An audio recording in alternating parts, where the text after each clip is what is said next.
साथियों नमस्कार, स्वागत है आपका अपने चैनल सक्सेस जंक्शन एक कदम सफलता की ओर में। और हम लेकर के आ गए आपके लिए एमपीपीएससी 2020-2021 की दृष्टि से अति महत्वपूर्ण टॉपिक जो है आपका रोबोटिक्स। इससे पहले रोबोटिक्स की 2 वीडियो हम अपलोड कर चुके हैं, जिसमें हमने आपको बताया है। पहली वीडियो में रोबोटिक्स के बारे में बताया कि रोबोट शब्द की उत्पत्ति कहाँ से हुई, रोबोटिक्स शब्द किसने दिया था, और जो भी महान विद्वान थे उनके बारे में हमने आपको बताया। उसके बाद सेकेंड वीडियो में रोबोट के बेसिक स्ट्रक्चर के बारे में बताया, और इस वीडियो में हम बताएंगे कि रोबोट का प्रयोग कहां पर मानवों के द्वारा किया जा रहा है। साथ ही साथ में हम आपको इसमें जानकारी देंगे कि भारत का एक बहुप्रत्याशित गगनयान मिशन है, उसमें कौन सा रोबोट जाने वाला है। साथ ही साथ में जो डिफेंस में कौन कौन से रोबोट बनाए गए हैं, वो सारी जानकारी हम आपको एमसीक्यूज के रूप में देने वाले हैं। न केवल ये एमसीक्यूज है, बल्कि इनका उपयोग आप 3 नंबर के जो मेंस में प्रश्न लिखने के लिए आते हैं उनमें भी कर सकते हैं, क्योंकि इतनी डिटेल में हम आपको हर एक प्रश्न की जानकारी देने वाले हैं। तो आइए बिना समय गवाए हुए चलते हैं सीधे प्रश्न नंबर 21 की ओर। देखिए, यह है आपके सामने प्रश्न नंबर 21।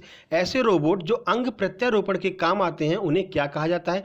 अंग प्रत्यारोपण का मतलब समझ रहे हैं? ऐसी चीजें जैसे मानव है, मानव का पैर कट गया है तो वहां पर एक आर्टिफिशियल लेग लगा दिया जाता है, आर्टिफिशियल पैर लगा लिया जाता है। तो वो आर्टिफिशियल पैर नहीं होता है, वो एक तरह का रोबोट होता है। ठीक है, उसको क्या करते हैं, सीधे आपके तंत्रिका तंत्र से जोड़ दिया जाता है। तो जिस तरह से आपका असली वाला काम करता है लेग, उसी तरह से दूसरा लेग भी काम करता है। ठीक है, आइए देखते हैं। Option A humanoid robot, option B है ऑगमेंटिंग रोबोट, ऑप्शन सी है ऑटोनोमस रोबोट, या फिर ऑप्शन डी है मोबाइल स्फेरिकल रोबोट। तो क्या कहते हैं ऐसे रोबोट को, आइए देखते हैं आंसर। सही आंसर बी, यानी कि ऐसे रोबोट को ऑगमेंटिंग रोबोट कहते हैं। आइए देखिए, पूरी जानकारी आपको देते हैं कि जब आपको 3 नंबर में लिखना होगा तो आप उसे कैसे लिखेंगे। देखिए,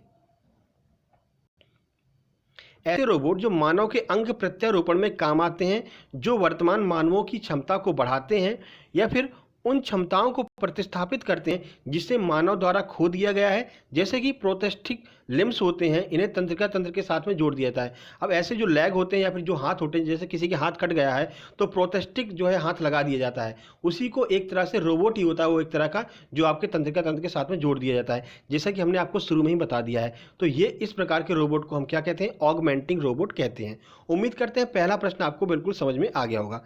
चलिए प्रश्न नंबर 22 की ओर चलते हैं। तो प्रश्न नंबर 22 आपसे पूछा जा रहा है, रीबा क्या है, RIBA क्या है। ऑप्शन ए है एक रोबोटिक नर्स है, ऑप्शन बी है एक रोबोटिक डॉक्टर है, ऑप्शन सी है एक माइक्रो रोबोट है, और ऑप्शन डी है इनमें से कोई नहीं। आइए देखते हैं इसका आंसर क्या होने वाला है। सही आंसर है ए, यानी कि एक तरह का रोबोटिक नर्स है रीबा। आइए आपको रीबा के बारे में बताते हैं। सीधा सीधा आपसे प्रश्न पूछा जाएगा कि रीबा क्या है, तो आपको बताना है रीबा एक रोबोटिक नर्स है। देखिए, इनका प्रयोग मुख्य रूप से मरीजों की देखभाल के लिए किया जाता है। यह एक प्रकार का मेडिकल रोबोट होता है। कैसा रोबोट होता है, रीबा जो है वो एक प्रकार का मेडिकल रोबोट है। और कुछ अन्य उदाहरण कौन से मेडिकल रोबोट के, तो FLO, हेल्पमेट, ये सारे के सारे जो उदाहरण हैं वो आपके मेडिकल रोबोट के उदाहरण हैं। ठीक है, चलिए प्रश्न नंबर 3 की ओर चलते हैं। तो प्रश्न नंबर 3 की ओर चलते हैं। ब्लूफिन 21 किस तरह का रोबोट है, यह आपसे पूछा जा रहा है। जी हाँ, ऐसे ही प्रश्न आपको देखने को मिलने वाले हैं। देखिए, बहुत से लोग आपको यूनिट 9 की बहुत सिंपल सिंपल क्वेश्चन आपको करा रहे हैं, कहीं पर भी प्रैक्टिस करा रहे हैं, लेकिन देखिए जब प्रश्न आपसे पूछे जाएंगे ना तो हवा उड़ जाएगी। हाँ, बिल्कुल सही कह रहे हैं, क्योंकि प्रश्न आपसे कुछ इस तरह के पूछे जाने वाले हैं यूनिट 9 से। और सिंपल प्रश्नों को आप सॉल्व करके अपने आप को 30 मार्क का समझने लगते हैं बहुत सारे लोग कि हमारी यूनिट 9 तो क्लियर हो गई। तो जिन लोगों को भी ऐसा लगता है तो वो इन प्रश्नों को आप उनके पास में भेजिए, उनसे कहिए, या आपने अगर यूनिट 9 तैयार कर ली है तो जरा इन प्रश्नों को लगा करके देखिए क्या आपसे ये प्रश्न बन रहे हैं कि नहीं बन रहे हैं। चलिए, तो ब्लूफिन 21 किस तरह का रोबोट है, यह आपसे पूछा जा रहा है। आइए ऑप्शन की ओर चलते हैं। ऑप्शन ए है नर्स रोबोट, ऑप्शन बी है सबमरीन रोबोट, ऑप्शन सी है डिफेंस रोबोट, और ऑप्शन डी है असेंबल रोबोट। तो क्या होगा इसका आंसर, ब्लूफिन 21 क्या है, आइए आपको बताते हैं। सही आंसर बी, यानी कि सबमरीन रोबोट है ब्लूफिन 21। आइए पूरी जानकारी देते हैं कि ब्लूफिन 21 का उपयोग कहाँ पर किया गया था, क्यों ये चर्चा में आया था। तो देखिए, यह रोबोट एक तरह का आपदा प्रबंधन रोबोट है। तो सबसे पहले आपको यही लिखना है कि ब्लूफिन जो रोबोट है वो एक तरह का आपदा प्रबंधन रोबोट है।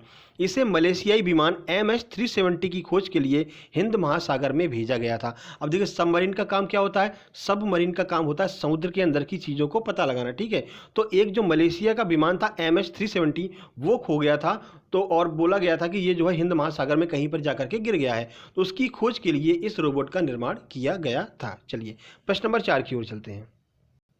देखिए ये बहुत ही बेहतरीन प्रश्न है।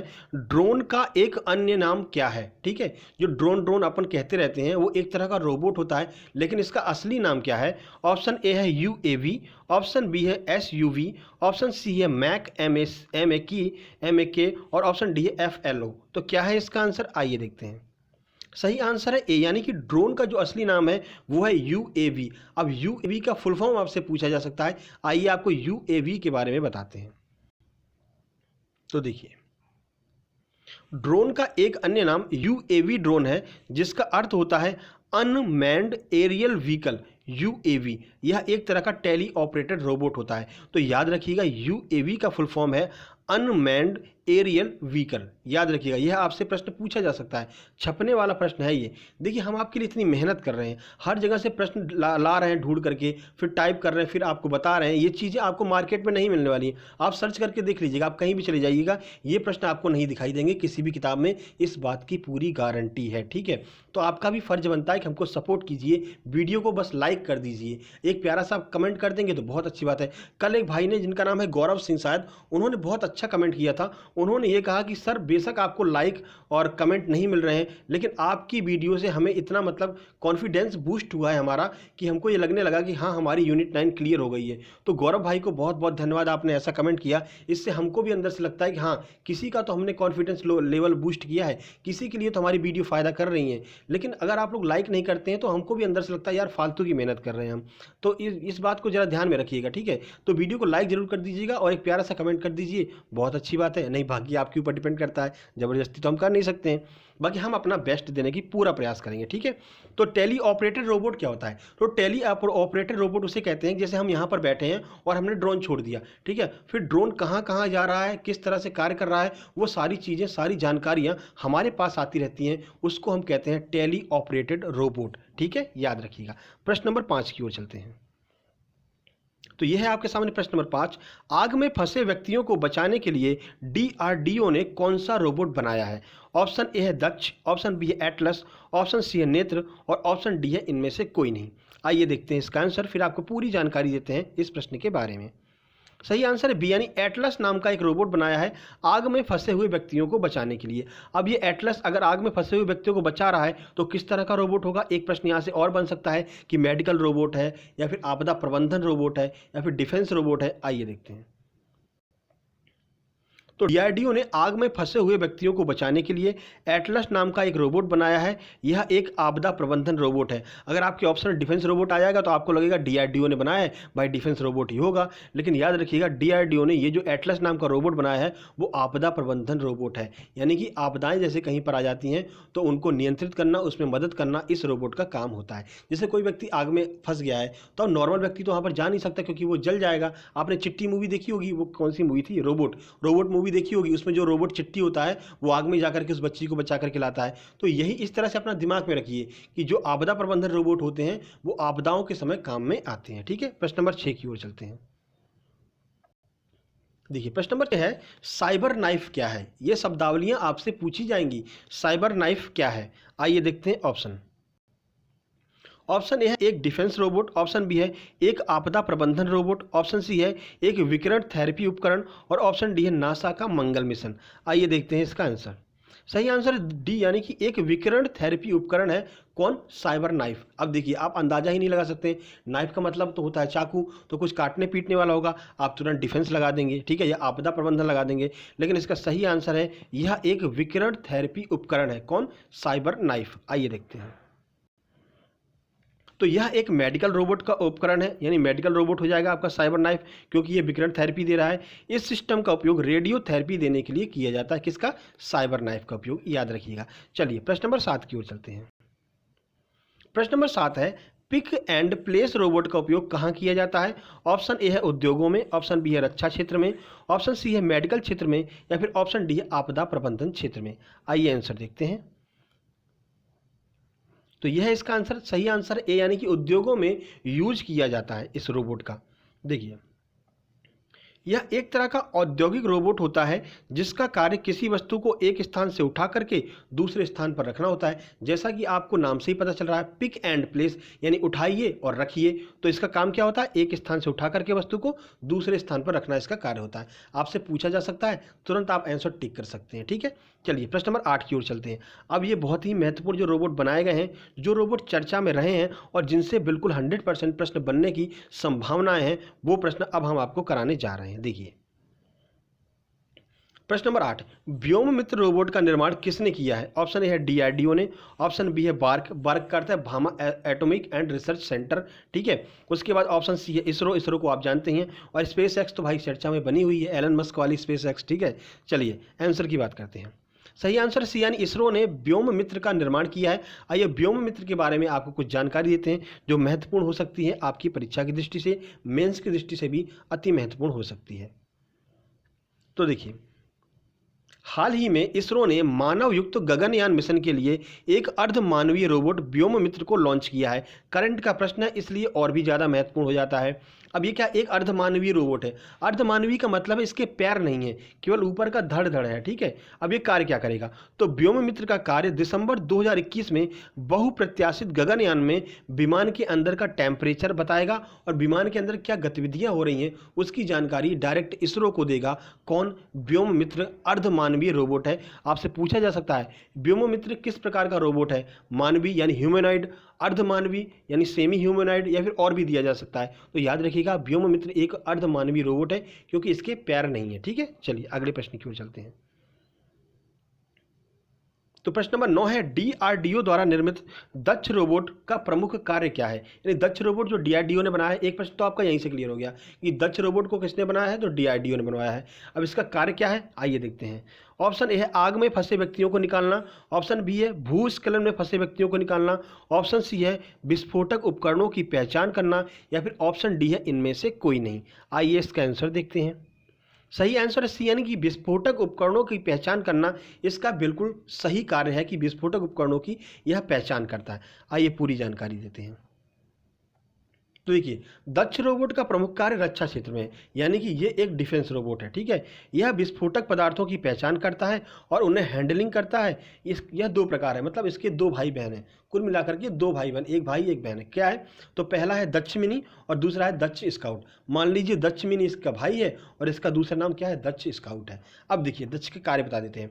जैसे कि आपके जो छत्तीसगढ़ में जो नक्सली इलाके होते हैं, वहाँ पर क्या होता है कि नक्सलाइट लोग जो होते हैं वो माइंस बिछा देते हैं। ठीक है, एक विस्फोटक सामग्री बिछा देते हैं जिससे हमारे बहुत से वीर जवान जो है वो शहीद हो चुके हैं। तो इसीलिए डीआरडीओ ने एक रोबोट बनाया है जिसका नाम है दक्ष। अब ये क्या करेगा? ये जो विस्फोटक सामग्री बिछाई गई है उसकी पहचान करेगा और तुरंत वहीं की वहीं उसको हैंडल कर देगा। यानी जो विस्फोटक बिछाई गई उसको वहीं की वहीं समाप्त कर देगा, या फिर जो तार वार काटना होता है काट कूट के समाप्त कर देगा। ठीक है, कुल मिलाकर के यह एक डिफेंशियल रोबोट है, याद रखिएगा। चलिए प्रश्न नंबर 10 की ओर चलते हैं। तो प्रश्न नंबर 10, अत्यंत विपरीत भौगोलिक परिस्थितियों में काम करने वाले रोबोट को क्या कहते हैं? आइए ऑप्शन की ओर चलते हैं। ऑप्शन ए है tele operated robot, option B है आपदा प्रबंधन रोबोट, ऑप्शन सी है मोबाइल स्फेरिकल रोबोट, या फिर ऑप्शन डी है नैनो रोबोट। अब देखिए इस प्रश्न को आप गलत कैसे कर सकते हैं। आपने देखा यहाँ पर कि अत्यंत विपरीत भौगोलिक परिस्थितियाँ, और आपके दिमाग में आएगा अत्यंत विपरीत भौगोलिक परिस्थितियाँ क्या होंगी? कहीं आग लग जाए तो अत्यंत विपरीत भौगोलिक परिस्थिति हो जाएगी, कहीं पर भूकंप आ जाए तब भी यही होगा। तो आप क्या करेंगे? इसको आपदा प्रबंधन रोबोट लगा देंगे, लेकिन आपका आंसर यहीं पर गलत हो जाएगा। क्यों? आइए बताते हैं। इसका सही आंसर है टेली ऑपरेटेड रोबोट। अब यहाँ पर जो भौगोलिक परिस्थितियाँ है ना, वो दूसरे भौगोलिक परिस्थितियों की बात कर रहा है। कौन से की? देखिए, ये ऐसे रोबोट होते हैं जिनका प्रयोग अत्यंत विपरीत भौगोलिक परिस्थितियों में, जैसे कि ज्वालामुखी, अंतरिक्ष, समुद्र आदि स्थानों पर किया जाता है। यानी जहाँ पर मानव नहीं पहुँच सकता है वहाँ पर इसका उपयोग किया जाता है। ठीक है, और ये कैसे होते हैं? टेली ऑपरेटेड होते हैं। उदाहरण हमने आपको बताया था ड्रोन और सबमरीन रोबोट। ड्रोन क्या करता है कि अभी हाल ही में एक ड्रोन को जो है वो ज्वालामुखी जो है, चिंबोर जो ऐसे कोई ज्वालामुखी है जहाँ बिल्कुल एकदम करीब में पहुँचा दिया था उस ड्रोन को। ठीक है, उसकी मदद से ज्वालामुखी के अंदर के सारी जो भाग होते हैं, कैसे क्या दिखता है, वो सारी चीज़ें हमको प्राप्त हुई थी। सबमरीन रोबोट हमने आपको बताया है MS जो 370 था उसके लिए सबमरीन रोबोट बनाया गया था। तो ये सारी चीज़ें होती हैं जो भौगोलिक परिस्थितियों में जो है ऐसे रोबोट को भेजा जाता है। उस प्रकार के रोबोट को हम क्या कहते हैं? उस प्रकार के रोबोट को टेली ऑपरेटेड रोबोट कहते हैं, जिससे कि हम घर पर बैठ कर के रोबोट को जो है ऑपरेट करते हैं। कुल मिलाकर के ये समझ लीजिए, आपको वहाँ पर जाने की ज़रूरत नहीं है, आप ड्रोन पहुँचा दीजिए और सारी जानकारी घर पर बैठ कर के प्राप्त कर सकते हैं। ठीक है, तो देखिए ये 10 अति महत्वपूर्ण प्रश्न थे, टॉपिक वाइज हम आपको लेकर के चल रहे हैं। यूनिट 9 सबसे बेहतरीन प्रश्न आपको यहाँ पर पूरी जानकारी के साथ में, एक तरह से मेंस की 3 नंबर वाले प्रश्न भी आपके यहीं पर क्लियर हो रहे हैं ऑब्जेक्टिव के साथ में। तो अगर वीडियो आपको पसंद आ रही हो तो वीडियो को लाइक कर दीजिए, हमारी मेहनत पसंद आ रही हो तो लाइक कर दीजिए, प्यारा सा कमेंट कर दीजिए, बहुत कृपा होगी, नहीं तो कोई बात नहीं है। दोस्तों को जरूर शेयर कर दीजिए कि जिनको पता नहीं है कि किस तरह के प्रश्न यूनिट 9 से आने वाले हैं, वो सिंपल प्रश्नों की प्रैक्टिस कर रहे हैं। भाई सिंपल प्रश्न नहीं आएंगे, अगर सिंपल प्रश्न नहीं आने होते तो यूनिट 9 जोड़ी ही क्यों जाती, एक्ट को हटाया ही क्यों जाता। एक्ट तो बहुत ही सरल थे, एक्ट को हटाया है, यूनिट 9 जोड़ा है, तो समझ लीजिए कि जो परीक्षा का लेवल है उसको अच्छा बनाने का प्रयास किया जा रहा है और इस तरह के प्रश्न आपको देखने को मिलने वाले हैं। ठीक है, और अगर आप चैनल पर पहली बार आए हैं तो सब्सक्राइब कर दीजिए, नोटिफिकेशन बेल जरूर दबा लेना, ये बहुत ही महत्वपूर्ण काम है आपका। नोटिफिकेशन बेल दबा लेंगे तो समय समय पर जो हम यूनिट 9 यूनिट 7 की जो वीडियो अपलोड करते रहते हैं वो आपके पास समय पर पहुंचती जाएगी। आज शाम को हम जो आपके आयोग वाला चैप्टर है, यानी कि MPPSC यूनिट 10 का जो चैप्टर है आयोग, प्रमुख आयोग जो है, तो भारतीय निर्वाचन आयोग के बारे में ऑब्जेक्टिव प्रश्न हम आपके लिए पूरी डिटेल जानकारी के साथ में लेकर के आने वाले हैं। तो इंतजार कीजिएगा, शाम को 4:30 बजे के समथिंग वो वीडियो अपलोड हो जाएगी, उसको भी पूरा सपोर्ट देंगे तो हमें अंदर से प्रसन्नता होगी और हम और भी प्रयास करेंगे अच्छी से अच्छी वीडियो आपके लिए लेकर के आने के। तो जल्दी मिलते एक नई वीडियो में, तब तक के लिए नमस्कार, धन्यवाद।